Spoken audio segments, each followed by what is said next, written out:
छत्तीसगढ़ में सार्वत्रिक वरसाद છે। બિલાસપુર શહેરમાં સ્થિતિ વિકટ બની છે। મોટા ભાગના વિસ્તારો જળમગ્ન થયા છે। નીચાણવાળા વિસ્તારોમાં પાણી ફરી વળ્યા છે। રસ્તા પર નદીની જેમ વહેતા થયા છે પાણી। અનેક ઘરમાં ઘૂસી ગયા છે આ પૂરના પાણી। ભારે વરસાદથી જનજીવન અસ્તવ્યસ્ત થયું છે। આઈએમડીએ બિલાસપુર માટે રેડ એલર્ટ જાહેર કર્યું છે। અનેક ઘરો આખા ડૂબી ગયા છે। પાણીની અંદર આખી સોસાયટી છે। જે લોકો ને માથે અત્યારે મુશ્કેલી પણ છે। બિહારના અનેક જિલ્લાઓમાં પૂરની સ્થિતિ। પૂર્વ ચંપારણમાં પૂરમાં ડૂબી સ્કૂલ તો તપસી ગામની શાળા પાણીમાં ગરકાવ થઈ છે। બાળકો અને શિક્ષકોને હાલાકી પડી છે। નેપાળમાંથી પાણી છોડાતા તિલવા નદીમાં ઘોડાપૂર આવ્યું છે। બેતિયા જિલ્લામાં પણ પૂર જેવી સ્થિતિનું નિર્માણ થયું છે। તો 1000થી પણ વધુ લોકોના ઘર પાણીમાં ડૂબી ગયા છે। 72 કલાકથી વધુ સમય વીતી ચૂક્યો છે અને છતાં પણ અધિકારી અહીં ફરક્યા નથી। સ્થાનિકોએ પ્રશાસન પર રોષ ઠાલવ્યો છે।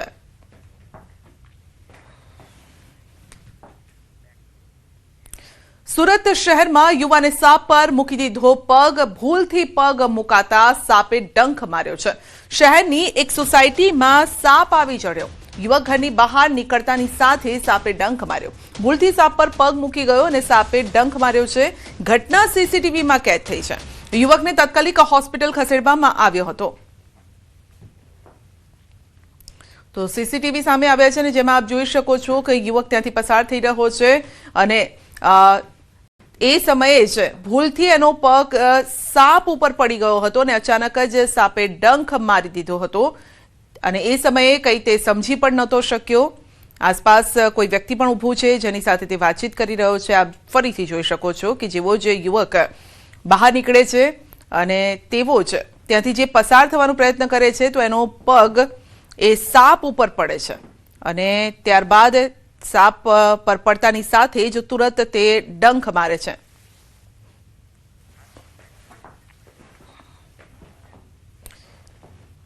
રાજકોટના જામકંડોળામાં અજગર આવી ચડ્યો। હરિયાસણવાડી વિસ્તારમાં અજગરની એન્ટ્રી થઈ છે અને મહાકાય અજગરનું રેસ્ક્યુ કરાયું છે। વન વિભાગે ભારે જહેમત બાદ રેસ્ક્યુ કર્યું। અજગરને જંગલ વિસ્તારમાં હેમખેમ છોડી મૂકવામાં આવ્યો છે। તો સામાન્ય રીતે સાપ દેખાતા હોય છે પરંતુ હવે અજગર પણ આવી ગયો। તો જામકંડોળામાં અજગરનું રેસ્ક્યુ કરવામાં આવ્યું હતું। સુરેન્દ્રનગરના ચુડા સ્થિત KGBV વિદ્યાલયમાં વિદ્યાર્થીનીઓને ફૂડ પોઈઝનિંગની ઘટના બની છે અને ઘટનાને લઈને અખિલ ભારતીય વિદ્યાર્થી પરિષદ દ્વારા જિલ્લા કલેક્ટર કચેરીએ આવેદનપત્ર પાઠવી ઉગ્ર રજૂઆત કરવામાં આવી હતી। એબીવીપીએ જવાબદાર તમામ સામે કડક કાર્યવાહી કરવાની માંગ સાથે મેસનો કાયમી કોન્ટ્રાક્ટ રદ કરવા રજૂઆત કરી છે। ઉપરાંત જિલ્લાના તમામ KGBV વિદ્યાલયો અને કેન્ટીનમાં પીરસાતા ભોજનની ગુણવત્તાની નિયમિત તપાસ કરવાની માંગ ઉઠાવવામાં આવી છે। માંગણીઓને યોગ્ય ઉકેલ નહીં આવે તો આગામી દિવસોમાં ઉગ્ર આંદોલન કરવાની ચીમકી ઉચ્ચારવામાં આવી છે। આ રજૂઆત દરમિયાન એબીવીપીના હોદ્દેદારો, યુવાનો તેમજ ફૂડ પોઈઝનિંગનો ભોગ બનેલી વિદ્યાર્થીનીઓના વાલીઓ ત્યાં ઉપસ્થિત રહ્યા હતા। ત્યાંના જે વોર્ડન છે એ લોકો 24 કલાકથી કોઈના ફોન પણ ઉચકતા નથી। જે વાલીઓને જાણ પણ કરેલ નથી। વાલીઓ એમની રીતે અહીંયા હોસ્પિટલે પહોંચેલ છે। સુરેન્દ્રનગરમાં લગભગ અલગ અલગ હોસ્પિટલોની અંદર 150 થી વધારે વિદ્યાર્થીનીઓને દાખલ કરવામાં આવી છે।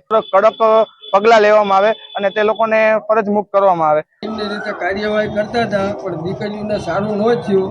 પછી સવાર પડતા 50-60 દીકરીઓને આ તકલીફ થઈ અને મારી 2 દીકરીઓ ભણે છે। અમને જાણ કોઈ નથી કરી। એકાબીજીના જે વાલી અહીંયા કણે આવ્યા ને આ કુડલા ભેંજા ને એ બધા એ વાલી એકાબીજી જે દીકરીઓ ભેગા રહેવાવાળા છે એ લોકોએ અમને જાણ કરીને અમે 12 વાગે અહીંયા પહોંચ્યા।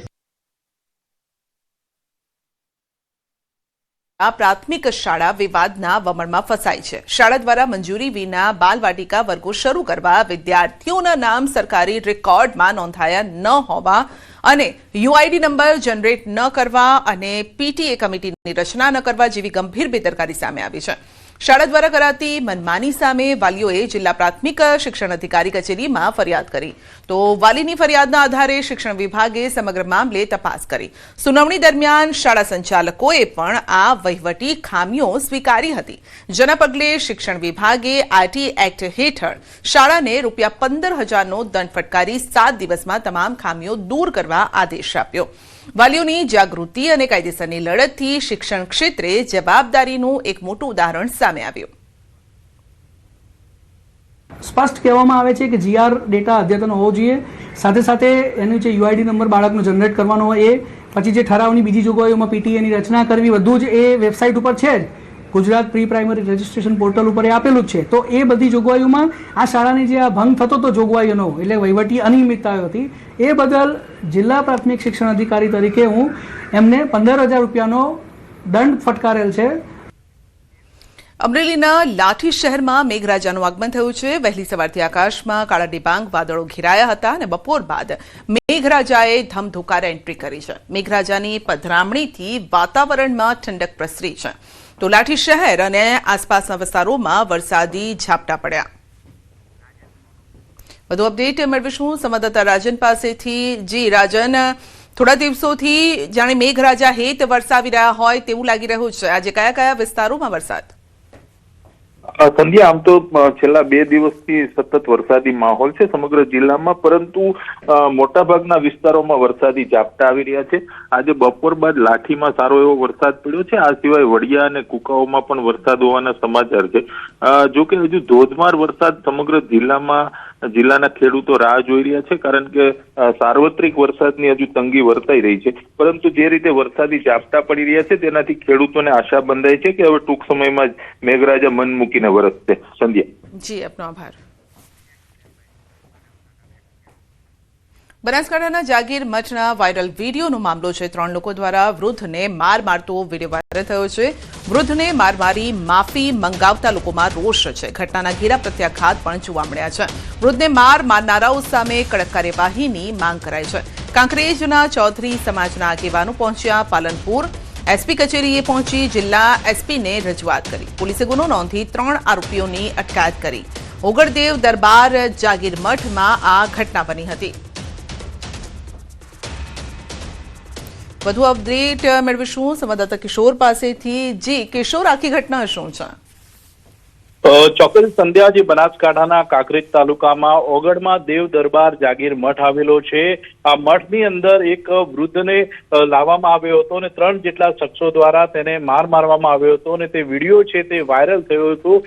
6 દિવસ પહેલા વિડીયો વાયરલ થયો હતો. તેને લઈને અત્યારે જે છે તે ચૌધરી સમાજમાં રોષ જોવા મળી રહ્યો છે. આ સમગ્ર મામલે થરાદ પોલીસ દ્વારા 5 નામજોગ અને 6 અન્ય શખ્સો, આમ 11 લોકો સામે ગુનો નોંધવામાં આવ્યો છે. 3 લોકોની અટકાયત કરવામાં આવી છે અને બીજા જે આરોપીઓ છે તેમની પણ ટૂંક સમયમાં અટકાયત કરવામાં આવશે. આજે મોટી સંખ્યામાં ચૌધરી સમાજના જે લોકો છે તે લોકો પાલનપુર પહોંચ્યા હતા અને પાલનપુર કલેક્ટર કચેરીએ પહોંચી તેમજ એસપી કચેરીએ પહોંચીને એસપીને રજૂઆત પણ કરવામાં આવી હતી કે તાત્કાલિક જે લોકોને હજી પકડવામાં નથી આવ્યા તેમને પકડવામાં આવે અને અન્ય જે કલમો છે, જે અપહરણની કલમો છે તે પણ ઉમેરવામાં આવે. આમ જિલ્લા પોલીસ વડાને રજૂઆત કરવામાં આવી હતી અને જે આ વૃદ્ધને માર મારવાનો અને માફી મંગાવતો વિડીયો વાયરલ થયો છે તેને લઈને અનેક વિવાદો પણ સામે આવ્યા છે. સંધ્યા. જી, આપનો આભાર.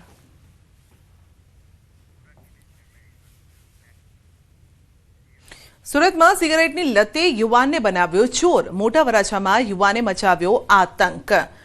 ભગતની ચા દુકાનમાં એક શખ્સ ઘૂસ્યો. દુકાનમાં કારીગરને ધમકાવવાનો તેણે પ્રયાસ કર્યો. આરોપીએ કચરાની પેટીમાં તોડફોડ પણ કરી હતી. આરોપી 15,000ની સિગરેટની ચોરી કરી છે. તો યુવાન સિગરેટની ચોરી કરી અને ફરાર થયો અને પોલીસે સીસીટીવીના આધારે તેની તપાસ હાથ ધરી છે. તો દુકાનમાં કામ કરતા યુવાનને ધમકાવ્યો ને પછી તેણે ચોરી કરી હતી. વધુ અપડેટ મેળવીશું સંવાદદાતા કીર્તેશ પાસેથી. જી કીર્તેશ, સિગારેટની ચોરી. બિલકુલ સુરતના ઉત્તરાયણ વિસ્તારની ઘટના છે કે જ્યાં સિગારેટની લતે ચડેલા યુવાને દુકાનમાં ઘૂસી 15,000ના સિગરેટની ચોરી કરી હતી. જો કે આ યુવક એટલી હદે લતે ચડેલો હતો કે દુકાનમાં રહેલા કર્મચારીને ધમકાવવાનો પ્રયાસ કર્યો હતો. દુકાનની બહાર રહેલી કચરાપેટીમાં તોડફોડ પણ કરી હતી. સમગ્ર ઘટના સીસીટીવીમાં કેદ થવા પામી હતી અને હવે આ સીસીટીવી દુકાનદારે પોલીસને આપતા પોલીસે આ મામલે ગુનો દાખલ કરી તપાસ શરૂ કરી છે. પણ કહી શકાય કે જે પ્રકારે આ યુવક ત્યાં ધમાલ ચકડી કરતો જોવા મળે છે, જેને લઈને લાગે છે કે આ વ્યક્તિ જે સિગરેટ છે તે સિગરેટને લઈ કેટલી હદે લત ચડેલો છે તે જોવા મળી રહ્યું છે. જી બિલકુલ, આપનો આભાર. ભારે ઉકળાટ બાદ વરસાદ સવારથી ધીમી ધારે વરસાદ શરૂ થયો છે.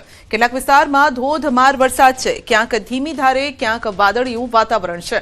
તો શહેરના અલગ અલગ વિસ્તારોમાં હળવાથી મધ્યમ વરસાદી માહોલથી શહેરમાં ગરમીથી રાહત મળી છે અને ઠંડકનો અનુભવ લોકો કરી રહ્યા છે.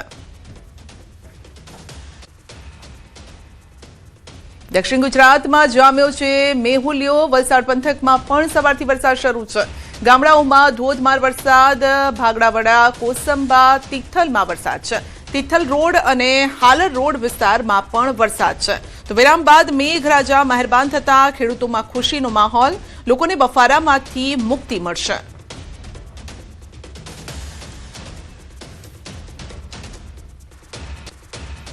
રાજકોટના જેતપુરમાં લાંબા વિરામ બાદ વરસાદ, વાદળછાયું વાતાવરણ અને ત્યારબાદ વરસાદ શરૂ થયો છે. તો શહેર અને ગામડાઓમાં સવારથી જ વાતાવરણ આહલાદક બનેલું છે. એક તરફ વરસાદની રાહ જોતા હતા લોકો અને બીજી તરફ હવે આ વરસાદ ઠંડક પણ આપી રહ્યો છે. અનેક વિસ્તારોમાં વરસાદી ઝાપટા પડ્યા. અસહ્ય ઉકળાટથી લોકોને આંશિક રાહત મળી.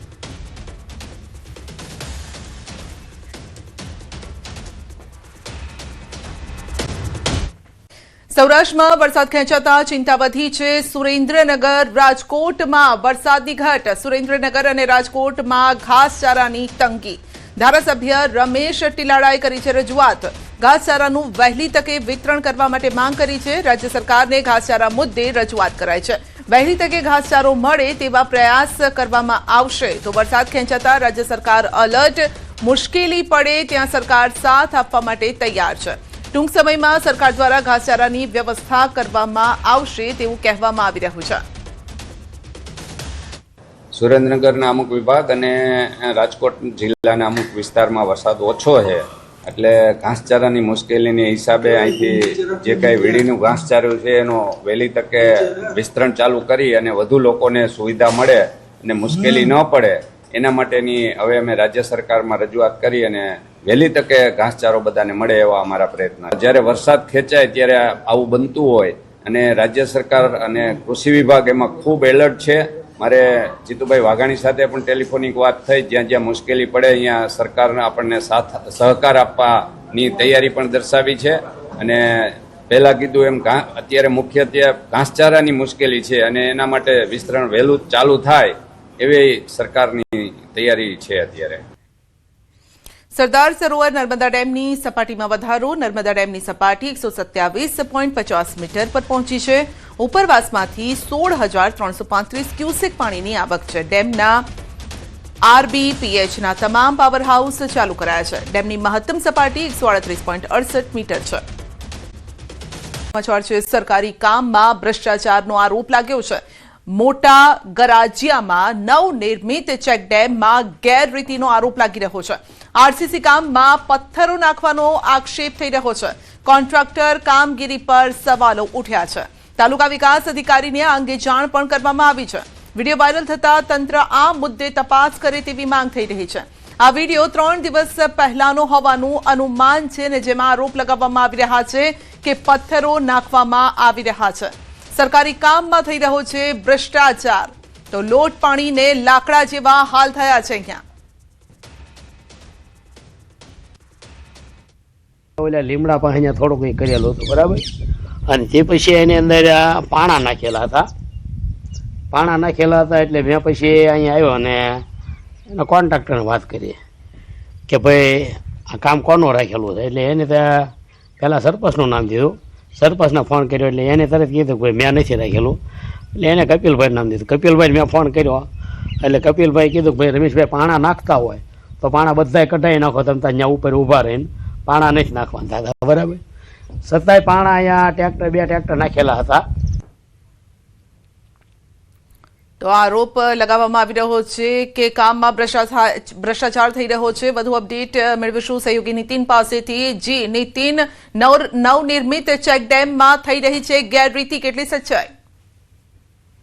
ચોક્કસ વાત કરીએ તો જે પાલિતાણા જે જિલ્લાનું જે તાલુકો છે ત્યાંનું જે ગામ છે ગરજિયા ગામ, ત્યાં ચેકડેમ હાલ બની રહ્યો છે અને તે ચેકડેમમાં ગેરરીતિ થયા હોય ત્યારે સ્થાનિક દ્વારા એક સોશિયલ મીડિયામાં વિડીયો વાયરલ કરવામાં આવ્યો છે અને વિડીયોને લઈને તેઓ સ્પષ્ટ આક્ષેપ કરી રહ્યા છે કે જ્યાં આરસીસી નું કામ કરવામાં આવતું હોય છે ત્યાં સ્પષ્ટપણે વિડીયોમાં બતાવી રહ્યું છે કે આરસીસી નું કામ કરવામાં આવતું નથી ને અન્ય માટી પથ્થરો સહિત જે કામગીરી છે તે કરવામાં આવતી છે. આ અંગે ચોક્કસ વિડીયો દ્વારા પોતે એવી માંગ પણ કરે છે કે તંત્ર દ્વારા આ અંગેની તપાસ થવી જોઈએ અને તંત્ર આ અંગે સમીક્ષા કરીને આ જે ભ્રષ્ટાચાર થઈ રહ્યા છે તે ભ્રષ્ટાચાર છે તે કામ દૂર કરી અને યોગ્ય કામ હાથમાં લે. જે વિડીયો બનાવનાર વ્યક્તિ છે તે પણ આરોપ લગાવી રહ્યા છે અલગ અલગ વ્યક્તિઓ સાથે તેઓએ વાતચીત કરી અને તેમાં કહેવામાં આવ્યું કે ના, આ પથ્થરો તો ન નાખવાના હોય ને તેમ છતાં પણ નાખવામાં આવ્યા છે. તેમની કોની સાથે વાતચીત થઈ રહી હતી જેનો ઉલ્લેખ તેઓ વિડીયોમાં કરી રહ્યા છે? ચોક્કસ વાત કરીએ તો સ્થાનિક લોકો દ્વારા જે વ્યક્તિ છે જેણે વિડીયો વાયરલ કર્યો છે રમેશ સોલંકી નામના વ્યક્તિ, પ્રાથમિક દ્રષ્ટિએ તપાસ કરતા થોડા દિવસ પહેલાનો વિડીયો છે ને તેમના દ્વારા અલગ અલગ લોકો છે તેમને પણ પૂછપરછ કરવામાં આવી છે અને આ જે વિડીયો વાયરલ કરનાર વ્યક્તિ છે તે વ્યક્તિએ તંત્રને પણ આ અંગે જાણ કરી છે કે આ બાબતે સમીક્ષા કરે અને આ જે ગેરરીતિ જે પુલ બનાવવા માટે જે થઈ રહી છે તેની ઉપર ચોક્કસ તંત્ર છે તે કાર્યવાહી હાથ ધરે, નહીંતર આવનાર સમયમાં પુલનું નિર્માણ થશે ને ત્યારબાદ તે પણ ધોવાઈ જશે. જી, પરંતુ જે પથ્થરો નાખવામાં આવી રહ્યા છે સામે રીતે કોન્ટ્રાક્ટરને આ અંગે પૂછવામાં આવ્યું છે અથવા તો જે ડિપાર્ટમેન્ટ જે છે તેને આ અંગે તેના કોઈ અધિકારી અથવા તો નેતાને પૂછવામાં આવ્યું છે કે આ પ્રકારની ગેરરીતિ કેટલી યોગ્ય છે? ચોક્કસ સ્થાનિક જે વિકાસ અધિકારીઓ છે ત્યાંના તેઓ દ્વારા ટેલિફોનિક જણાવ્યું છે કે આ અંગે તપાસ કરવામાં આવશે અને જો કંઈ પણ જગ્યાએ આવા આક્ષેપો જે થયા છે તે આક્ષેપોને લઈને કઈ સામી વસ્તુ દેખાશે અથવા તો તે પ્રમાણે કામ નહીં થતું હોય તો ચોક્કસ જે કોન્ટ્રાક્ટર છે તેની સામે તંત્ર દ્વારા છે તે પગલાં લેવામાં આવશે અને આગળની કાર્યવાહી હાથ ધરવામાં આવશે. જી, પરંતુ સવાલ એ છે કે તપાસ ક્યારે થશે? કારણ કે આપ પણ જણાવી રહ્યા છો જે રીતે વિડીયો પણ સામે આવ્યો છે 3-4 દિવસ કદાચ પહેલાનો વિડીયો હોય અથવા 2 દિવસ પહેલાનો પણ વિડીયો કેમ ન હોય, તો તુરંત જ તપાસ થવી જોઈએ ને. એ તપાસમાં કેમ આટલી વાર લાગી રહી છે? ચોક્કસ જયારે સ્થાનિક લેવલથી જયારે તપાસ કરતા હોય છે ત્યારે તપાસ માટે આ જે ચેકડેમ બનાવવામાં આવતા હોય છે તેના પ્રિકોશન છે તે પહેલા ધ્યાને લેવામાં આવતા હોય છે. કેવી રીતના આ જે ચેકડેમ છે તેમનું નિર્માણ કરવામાં આવતું હોય છે અને તેમાં કેવા પ્રકારનું મટીરિયલ છે તે વાપરવામાં આવ્યું છે. ખાસ કરીને વાત કરીએ તો જે કોન્ટ્રાક્ટરને જે કામ આપવામાં આવ્યું છે તેમાં કેવા પ્રકારની જે કામગીરી છે આ ચેકડેમને નિર્માણ માટે કરવાની હોય છે તે અંગે પહેલા ચોક્કસ માહિતી મેળવશે અને ત્યારબાદ એની સમીક્ષા કરવામાં આવશે અને ત્યારબાદ છે જે કોઈ સત્ય હશે તો તે દૂર કરવા માટે તંત્ર છે તે પ્રયાસ હાથ ધરશે તેવું તંત્ર તરફથી જાણવા મળે છે. જી, આપનો આભાર.